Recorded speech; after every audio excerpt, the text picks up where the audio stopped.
اس میں بتاتا چلوں ہپناٹزم بہت زیادہ ہیلپ کرتا ہے, سوچوں پر کنٹرول دیتا ہے. NLP اس کا پارٹ ہے, بہت ہیلپ کرتا ہے. مائنڈ فلنس کی ٹیکنیکس ہیلپ کرتی ہیں, مراقبہ ہیلپ کرتا ہے, یوگا کی ٹیکنیکس ہیلپ کرتی ہیں. آپ کا جس طرح کا مزاج ہے اس طرح کے انسٹرکٹر یا کوچ سے رابطہ کریں, وہ آپ کی ٹریننگ کرے گا, آپ کو خود پر کنٹرول دے گا. جب خود پر کنٹرول آ گیا تو اس کا مطلب ہے زندگی پر کنٹرول آ گیا. بالکل. سر مجھے یہ بتائیں کہ کچھ پیرنٹس جو ہوتے ہیں وہ بچوں کو بچپن سے کمپیریزن میں لے آتے ہیں, بچوں کو ڈی موٹیویٹ کرتے ہیں, اور جب وہ بچوں کو کمپیریزن کرتے ہیں ان کو یہ لگتا ہے کہ وہ ان کی بہتری کے لیے کر رہے ہیں, لیکن اس سے بچے کی زندگی پہ کیا اثر ہوتا ہے, اور پھر بچے بڑے ہو کے ماں باپ کو کیوں اس طرح آگے سے نفرت کا اظہار کرتے ہیں, ماں باپ کے ساتھ بدتمیزی کرتے ہیں. اس میں ماں باپ کی پیرنٹنگ کا کتنا کردار بہت ہے؟ بڑا المیہ ہے. آج آپ کو ایک لطیفہ سناتا ہوں میں. ہوں. کافی سیریس باتیں ہوگی نا, ہم لطیفے سے سٹارٹ کرتے ہیں.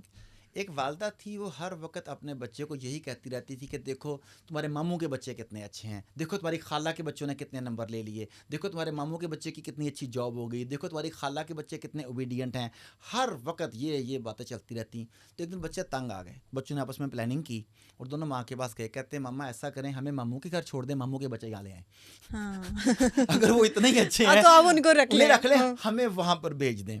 ایک تو یہ لطیفے میں ایک سبق ہے کہ ہمیں کس طریقے سے بچوں سے بات کرنی چاہیے, دس از نمبر کرنی 1. چاہیے. دوسری بات یہ دیکھیں, بچہ ابھی چھوٹا ہے, آپ غلط سمجھ رہے ہیں, بچے کا دماغ صحیح کام کرتا ہے, وہ آپ کے ادب میں نہیں بولتا.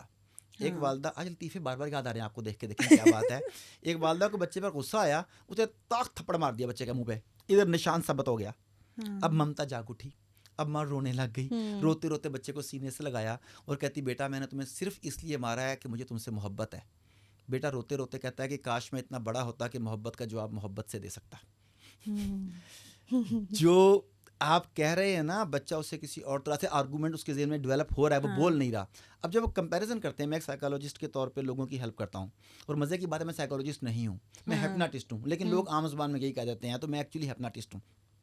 جب بچے میرے پاس آتے ہیں, لوگ میرے پاس آتے ہیں, بچوں سے بات کرتا ہوں تو ایک عجیب بات سامنے آتی ہے. جب ماں باپ کمپیریزن کرتے ہیں نا, تو بچے کے ذہن میں آ رہا ہوتا ہے کہ ان کے ماں باپ بھی آپ کے ماں باپ جیسے نہیں ہیں. جس سے آپ کمپیئر کر رہے ہیں نا, تو میں بھی والدین کو بچہ کمپیئر کر رہا ہوتا ہے کہ جس بچے سے مجھے کمپیئر کر رہے ہیں, اس بچے کو گھر میں سہولتیں کون سی ملی ہیں, اس بچے کو انوائرمنٹ کون سی ملی ہے, اس کے ماں باپ کا آپس میں سلوک کیسا تھا. وہ کہتا ہے کہ مجھے ویسے والدین دے لو تو مجھ سے ویسی پرورش کروا لو, ویسا بچہ لے لو مجھ سے بھی, ویسا ادب لے لو مجھ سے. اب بچہ کمپیئر کر رہا ہے آپ کو بھی, آپ نے بچے کے لیے راستہ کھول دیا. جب آپ بچے کو کمپیئر کر رہے ہیں تو یہ آپ کے لیے زیادہ خطرناک صورتحال ہو جائے گی. نمبر 1. نمبر 2, کمپیریزن بہت ضروری ہے, لیکن آپ کہہ رہے ہیں ضروری ہے. سنیں نا, کمپیریزن ماں باپ کرتے ہیں وہ غلط کرتے ہیں, لیکن کمپیریزن ضروری ہے. کس سے؟ آپ کی پریویس پرفارمنس سے.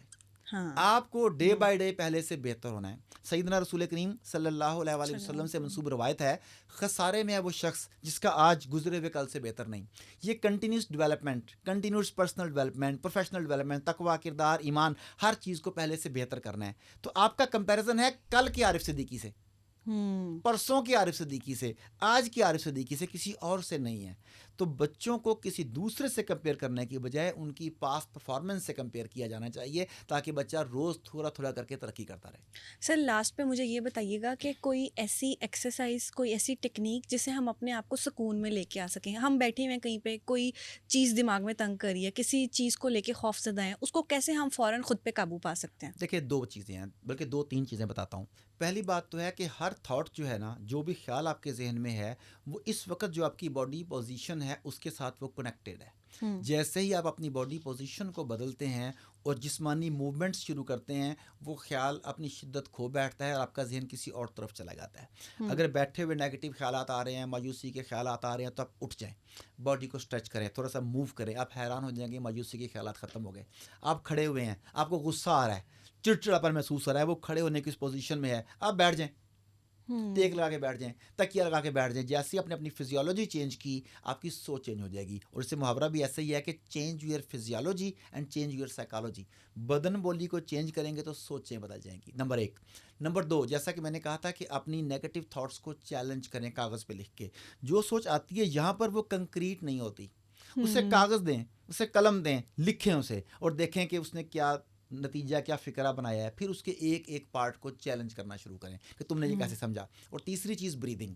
بریدنگ آپ کا ایک ایسا سیکرٹ ویپن ہے جو اندر کی جنگ جیتنے میں سب سے مؤثر ہے. گہرے سانس لینا بریدنگ پیٹرنز ہیں, جیسا ابھی میں نے آپ کو سکھایا. اگر نیند نہ آ رہی ہو تو کیا کرنا, اسی طرح دکھ کو باہر نکالنے کی بھی بریدنگ پیٹرن ہے, غصے کو نکالنے کا بھی بریدنگ پیٹرن ہے, جوش پیدا کرنے کا بھی بریدنگ پیٹرن ہے. ہم انشاءاللہ پروگرام کرتے رہیں گے, ہم جی یہ جی سکھاتے رہیں گے ساتھ ساتھ یہ چیزیں. تو اپنی سانسوں کو اپنا ہتھیار بنائیں. اندر کی جنگ ہے, اور آپ کے اندر کی جنگ میں آپ کی سانسیں پوری باڈی کو آکسیجن فراہم کرتی ہیں, پوری باڈی کو توانائی دیتی ہیں. اگر آپ نے اس ویپن کو اپنے کنٹرول میں کر لیا تو آپ اپنے ایموشنز پر قابو پا سکتے ہیں. مے بی پروگرام کا ٹائم ختم ہو رہا ہو, لیکن میں اس بات کو کمپلیٹ کرنا چاہوں گا. جب آپ کو غصہ آتا ہے, آپ کے سانس تیز ہو جاتے ہیں. آپ اداس ہوتی ہیں تو آپ کے سانسوں کی رفتار کم ہو جاتی ہے. آپ ایکسائٹیڈ ہوتے ہیں, موٹیویٹڈ ہوتے ہیں تو سانس اور دھڑکن اور طرح سے ہوتی ہے. آپ مایوس ہوتے ہیں تو اور طرح سے ہوتی ہے. اس کا مطلب ہے آپ کے تمام ایموشنز آپ کے سانس اور دل کی دھڑکن کے ساتھ کنیکٹڈ ہیں. اگر آپ نے ان پر کنٹرول پا لیا تو پھر آپ ایموشنز کو رول کریں گے, ایموشنز آپ کو رول نہیں کریں گے.